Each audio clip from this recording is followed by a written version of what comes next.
Hi, Thor. 3.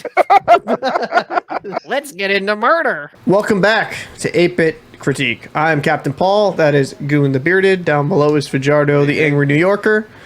And we're going to be going into something a little different. And you know what? The man that suggested the track, Goon, go into detail. It's a freestyle of sorts, Akala. And we did Thieves Banquet before. And like last time, he's a really intelligent man. And it shows again in his freestyle. So I'm excited for you boys to hear it. You know what I'm excited for? Will I have to pause as much this video?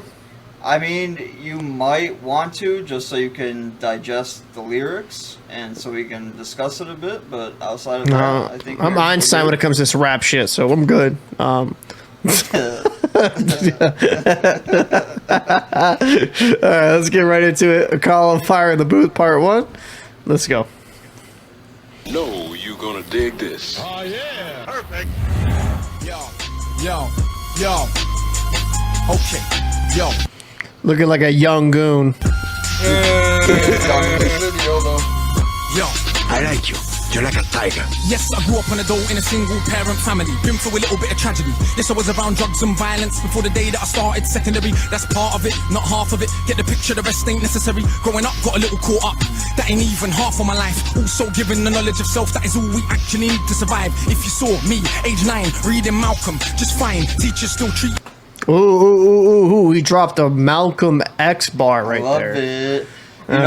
You know what? Ever since I heard this track years ago, all of my children have read a Malcolm autobiography by the age of 9. That's because of this man. So. Indoctrination at a very young age. Let's go. No, I'm just joking. Jesus Christ, don't react negatively. But yeah, no, I like the energy, man. Like, I didn't. How old was he when he did this? Do you know? I mean, this probably came out, I'd say like 10 years ago at the very least. So, quite a while ago. I don't know how old he is now.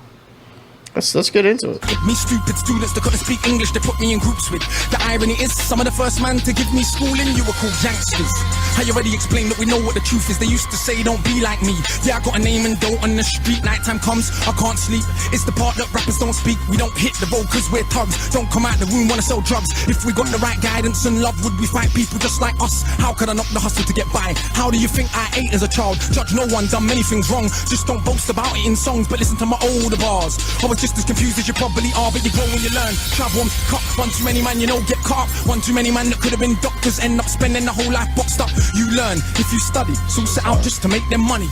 No cover, it's all about getting poor people to fight with one another, so it's logical. I mean, I'm gonna rewind a little bit back, but what he's saying is so true, though.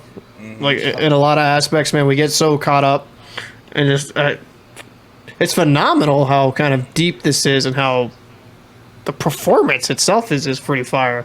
I mean, what do you guys have to say? He's fucking brilliant. He's fucking brilliant. I mean, yeah, I think that those lyrics kind of transcend regardless of where you are. Because if you look at even the youth today, right? You grow off of the music you listen to, right? And that's the truth. You know, you learn from from the lyrics and everything else that's going on, even before you're really learning what's going on in school. You know what I'm saying? So yeah, you know, you only learn the school part so you can acclimate to the world itself, but the real knowledge actually comes from everything else, the environment before that. You know, the home, what your parents are listening to, what your friends are listening to, all that stuff is kind of what helps mold a child's mind as they get into school. Yeah. I mean, phenomenal. Let's keep going. Let me, I'm gonna rewind it. 5 seconds? Yeah, it's right there. So set out just to make them money. No cover, it's all about getting poor people to fight with one another, so it's logical that us killing our brothers, dissing our mothers is right in line with the dominant philosophy of our time. But time is a cycle, not a line. Comes back around, you regain your mind. You be ready for the energy I challenge in my rhyme. Remedy the pedigree, the jeopardy of your mind. When the world is leverage is a crime. We can all fight with our brothers over crumbs. Harder to fight the one who makes guns. We can all talk get $2. Harder to be the one who seeks knowledge. If we understood economics with no money's nothing, think nothing of it. Money is a means to get wealth, not the wealth itself. living, don't get confused, far from broke. All that you see me do, I own, but I won't hang what I make around my neck. I know from where that the diamonds came, but I do literally own a library that definitely costs more than your chain. And businesses, That part and is so property, fucking far from hard. starving. I eat quite properly, and I don't care. Just said it for the kids. You need to know you're not broke to listen. Don't know what asset from a liability. They've never been shown nor told the difference. All right, so that was a fire message in my opinion, man. Like, you know what I mean? Like, you might be wearing all the jewelry, all the chains, all that stuff, but I'm like way richer in self and in wow, just mind. That's crazy. Yeah. It's This man looks like he just got out of a college class, went to the booth and just spit fire. big facts, though. Oh, dude. I mentioned in one of the last videos we did about him, he does like a lot of TED Talks and shit like that. And dude's smart. We actually should react to one of his TED Talks, I ain't gonna lie. That'd be actually being That'd be cool. interesting. Yeah, that'd be nice. Let's get right into it. So they don't change situation. Richest man in Britain is Asian. That's significant, not coincidence. Asian people build businesses not by flossing, going out shopping, giving up the culture for everyone's profit. Who runs Bollywood? Indian people. Who runs our ish? So we shake our ass and dance as if racism just upped and vanished. But has it? No, it's right on course. You're beaten so bad you're trained to ignore. Let me not just make sweeping statements. Give me a second, I'll explain it. For small amounts of drug possession, there's more black people in jail in America than there is for rape and armed robbery and murder all put together. You can say they're just locking up thugs. Imagine they're in prison, every middle class kid that had ever held drugs. Oh, that's right, that'd be your kids. Bigger than that, what is going on with this? Prison in America's private business. To get paid 50k per year per inmate by the state. Just wait, also legally are allowed to use their prison inmates as slaves. Cheap slave labor, big corporations, they come out of jail when they can't get a job. So when we celebrate going to jail, we are literally celebrating enslavement. Add to that, the hood that you live in. Engineered social condition that breeds crime by design. Where do you think you get your... Yeah, you could say that... Alright, I gotta, like, there's so much content in that one. It's crazy. I mean, I like how he did. You know, there is a problem with the prison system in America. It really is for profit. Yo, that part about the middle age. I'm sorry, the middle class kids having the same amount of drugs and then them not going to jail. Yet, you know, you're seeing minorities and people. African Americans be put in prison for long sentences for like weed or other types of drugs, and that's a whole different conversation. I think that There's like a million conversations. Yeah, Oh, that- my shit. I mean, this might be something for the podcast type shit. I'm not gonna lie, but What do you think, yeah, I mean, Fajardo? I mean, man, speaking truth, you know, it's a fact. We live it every day. Obviously, I see a lot of it here in New York City. A lot of things like that happen. You know, they just come up to you. You could have a blunt. Well, back in the days, you could have a blunt, stuff like that. Next thing you know, you're in jail. You know, if you were a different color, right? If you were a darker color, that was always a problem. If you were a lighter color, you definitely just gotta slap on the wrist, go home to mommy, whatever, and that's it. You know, so yeah, it's unfortunate, you know. It really is. I'm gonna do mine in a few more seconds. Absolutely. That the hood that you live in. Engineered social condition that breeds crime. Oh, okay. I apologize for pausing so quickly. That's another thing I liked. It just re-energized in my mind is like really how the music, especially with like American rappers, how they glorify going to prison, glorify that lifestyle. Right. When it really tears families apart. It ruins people's lives, and the glorification within music in general, it's kind of baffling in a way, right? Because you're constantly It's fucked up. in this negative circle, that's like never escaping it. You know, it's just. well, like Fucked up. you said, There's well, like nothing you- ever to be proud of. Like ever. Well, like he said, right? All you're doing is celebrating enslavement, right? Because that's all you're Yeah. really doing. You know, when you go to jail, you do have to do particular jobs that they make you do and all this stuff. And you know, at the end of the day, you're not getting paid for it. You're literally working for the people who own your house. or you make a nickel an hour. Some stupid. Just like buy a bag of chips and shit. Yep. Yeah, it's just dumb. Let's get into it. crime by design. Where do you think you get your? Yeah, you could say that they're just black, but I like to deal with facts. In the 1920s, you would have found in America black towns, prospering centers of economics to education to make you proud. But some people couldn't bear that the former slaves would not just slide down to the KKK and other hate groups.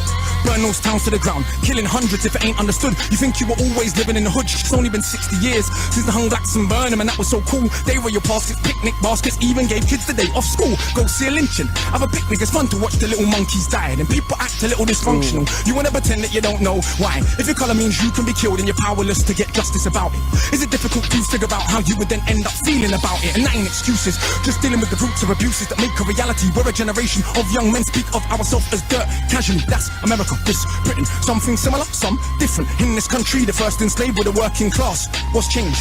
Worse jobs, worse conditions, most tax. Look where you live and yet you go to the pub. Friday night you will fight with a guy, don't know what for, won't fight with a guy. Suit and a tie who send your kids to die in a war. They don't send the kids to the rich or the politician, it's your kids. The poor British get the same to go and die in a foreign land for these wars that you don't understand. Yeah, they say you are British and that lovely patriotism they feed you, but in reality you have more in common with immigrants than with your leaders. I know both sides of my family, black and white, are fed ghetto mentality. Reality in this system, poor people dirt regardless of shade. But with that said, let's not pretend that everything is the same. When our grandparents came here to Britain, if you had a criminal record you couldn't get in. That ain't protected from all of the stupid abuses they will be living. Kicked in the teeth, stabbed in the street, many times firebombed our houses, put feces through our letterbox, and of course the cops did so much about it. Daily, up to the 80s, people spitting on my pram cause I was a baby. But of course, that has had no effect on why today we are crazy. And Okay, I mean, like, holy fuck. Like, there's so much. I mean, I will say, and this might be a controversial take for me, but, like, I think what it kind of comes down to it is, I like, people always look at America as, like, the only, like, country that has some racist, like racism issues. I mean, UK has these issues, a lot of other countries have these issues. They just don't come to light, right? And, I mean, in Britain, you had a lot of people, a lot of minorities treated extremely poorly. If not as bad, if not just as bad, if not worse, somewhat in Britain. So, because I mean, like, if you look down to the imperialism of the British Empire and how they treated, like, people in India and stuff like that, like, you can look into some atrocities that were committed. And I feel like that doesn't get the same light shined on it. And maybe it's because we live in America. But if you're a history buff like myself and you look into the history of all these various different countries, like, there's so many different black guys. It's not just America. It's not even just Britain. There's just so many countries that, like, they sweep that stuff underneath the rug. Like, yeah, just them, just those two or something. I mean, you know? Racism is an ugly, disgusting, rampant issue, and it's fucking everywhere, unfortunately. Yeah. Throughout It's wild history, too. It's always been fucking everywhere, unfortunately. Well, you know what? I think we hear about it more in the U.S. because, you know, we have the stuff with our justice system and our police. So, you know, of course we're going to hear more about it there. But if you get onto, like, international networks and world networks, like, say, like BBC and stuff, they cover all that shit. It's just everywhere. It's sad. Well, and not to make this more drawn out reaction, but it is kind of wild how, as human beings, just because of different shades of skin tone, that we treat each other less than because of that. It's wild. Like, I mean, like, I think if you're just a human being, you should treat each other with respect. I mean, I don't think that's a difficult concept. So it's kind of sad in a way, you know. I mean, what do you think there, Fajardo? Anything to say before we? I mean, I lived it. You know what I mean? Even when I went to college, right? I'm gonna age myself a little bit here, but I went to college in '99, and when I went to college, I went to the uppest part of New York, straight north, right before the Canadian border, in SUNY Plattsburgh, right? And when I first got there was literally almost no people of color, very few of us. Compared to the whole town. So, like, we face a lot of racism where if we go to the store, you know, all the employees were looking at us, following us, all that stuff, because we were of color. Whether we were black, Spanish, it didn't matter to them. We were of color. So they would follow us, and we faced that racism and stuff like that. That's why a lot of people in college got together. And if you go back to like the late 1800s, that's when fraternities became a thing for people of color. You Right. know, like for example, I'll give my fraternity, Phi Iota Alpha, right? Phi A's.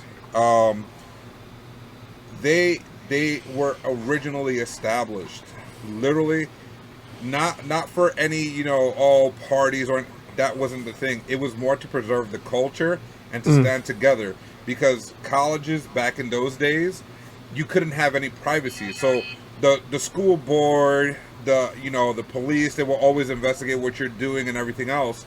The only way they had privacy is if you were Greek. That was the only way to have privacy. Because they obviously didn't want you to maintain your culture. Obviously, the racism was a big factor in it, right? But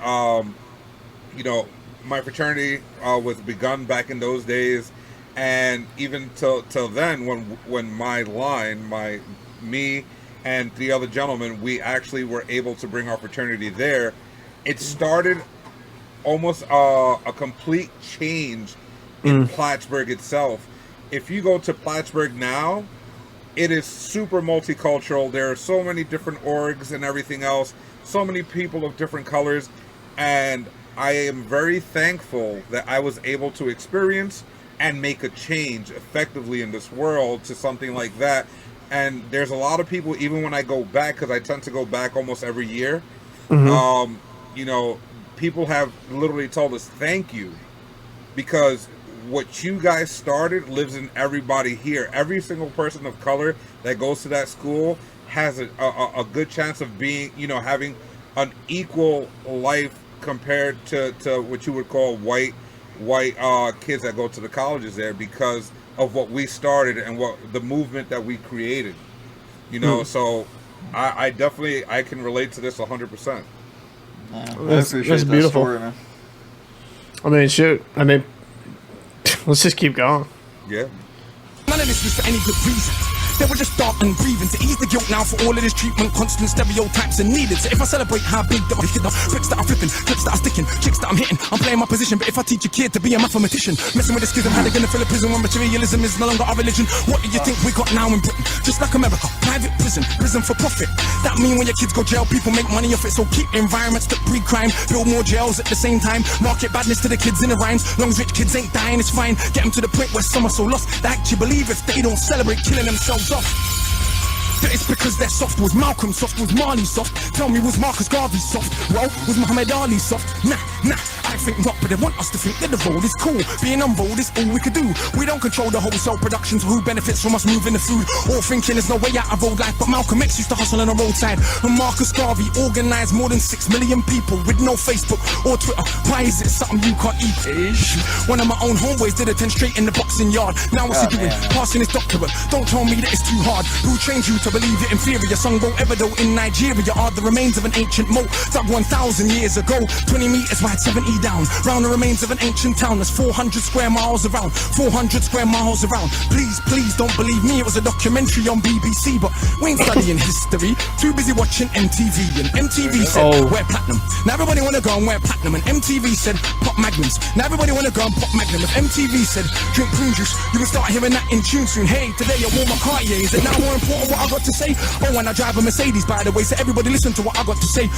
Does that make you all happy? But if my head's still nappy, think for myself, so some mad at me, but on the mic, not one bad as me. All of this here's good for the rhymes. Put us in the same place at the same time, and it's clear to everybody I'm out of my mind. Some of these guys are running out of their rhymes. Clear to everybody that has got ears. I'm the guy that they just might fear, that they wanna get near, but they can't have a peer all day. I'm hard liquor, you just like beer. Front on the kid for another 5 years. Come to my shows and some criteria mean that much to them. It's a movement. I don't speak for myself, but a unit. Black, white, man, woman, anyone who respects truth we put in. Dudes are like no dinner, we're just pudding. Yeah, you're sweet but no substance pudding. You can never ever be with a level on. Our songs get played out there in Lebanon. I mean, I have to ask, like, does he breathe? Because that's crazy. Like, dude, like... Nah, bro, like, my man doesn't breathe. He has many years of training before this. It's crazy. Shit, bro. This dude is just... I mean, Like, bro... I don't understand how, like, if he wrote this down, this is a fucking 8-minute and 41-second track, dude. freestyle, if you will. Like, I don't get it. Not Bro, one like- fuck up, nothing. Like it's Bro, shit. and it's like, and I know they censored it because it's probably the video itself, but I mean, like, God, like, damn, like just the delivery, the content, or like this is actually something I really like is the content, right? Like there's actual good shit being said in this track, right? It's not just like, you know, hippity dippity doo, like it's actual content within the lyrics. Absolutely, You know what I mean? substance, yep. And it's crazy because he's able to talk about very serious subjects, very important subjects, and flow so good. It's so fast at times. I'm like, I don't know if he's taking a breath in this 6 minutes. Like it's wild. It's absolutely wild. It's amazing. Shit. All right, let me click right back into it. Damn. We speak for the people properly, not for the old fat guys in offices and the girls loving. Ain't fair, we can't even be bothered to comb his hair. Anyway, that's enough kissing my own ass. Back to the more important task of being so shower. I got half the hood screaming, knowledge is power. And I ain't saying that'll change that, but I do know this for a fact. Right now there's a you on your block with his hands on his straight screwed up. Sway don't care, don't give a that he won't let nobody call his bluff, but the words go in. Open your chakras, once that's happened, there is no going backwards. You start to see what is really happening. Who the enemy you should be attacking is. So read, stuck on the block, read, sitting in the box, read, don't let them say what you can achieve. Cause when people are enslaved, one of the first things they do is stop them reading.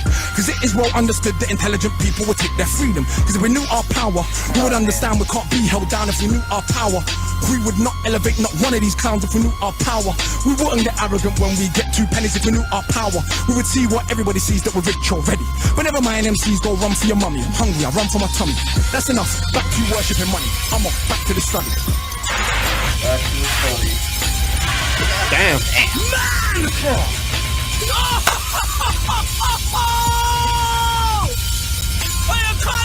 Charlie Sloth. Yeah. That's right.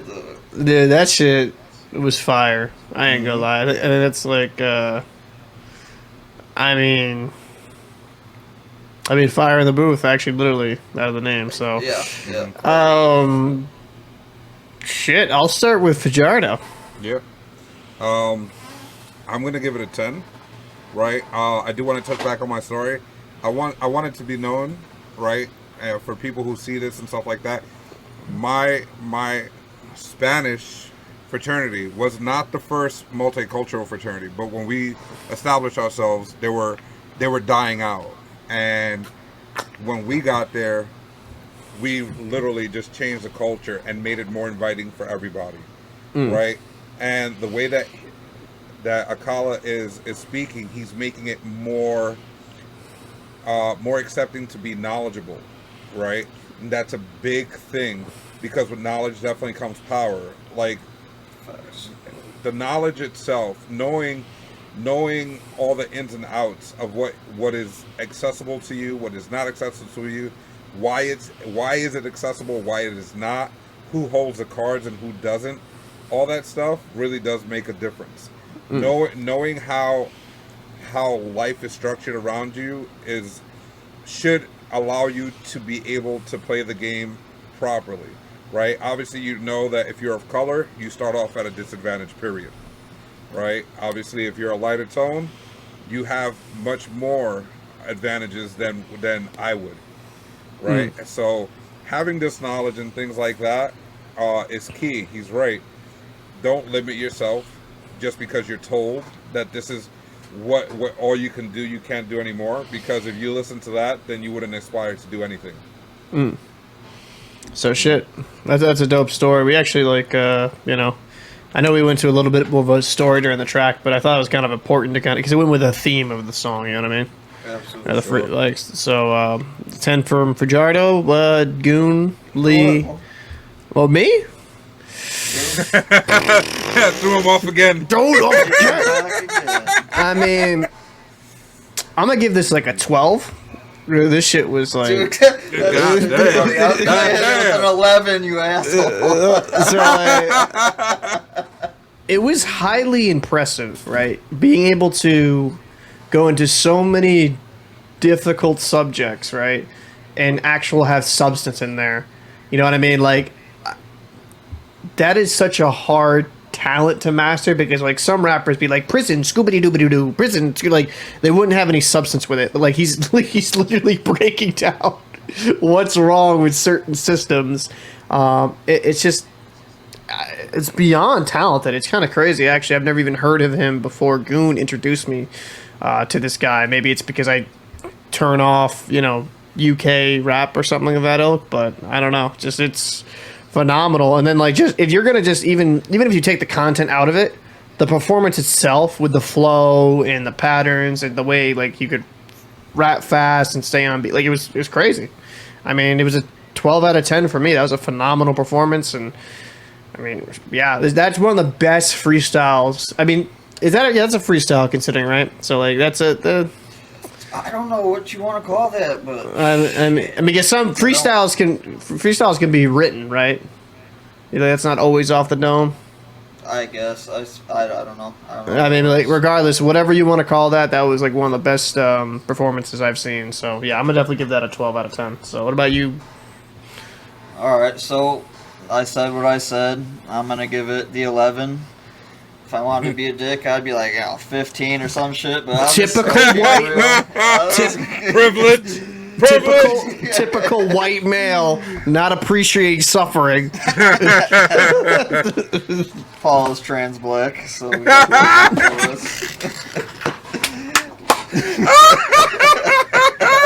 Oh God! Here we go. That may or may not be edited. We'll see.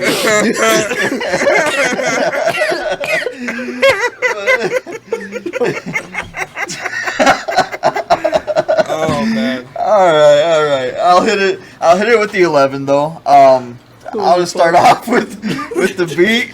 The beat was phenomenal. Lyrically, I mean, you can't get any better.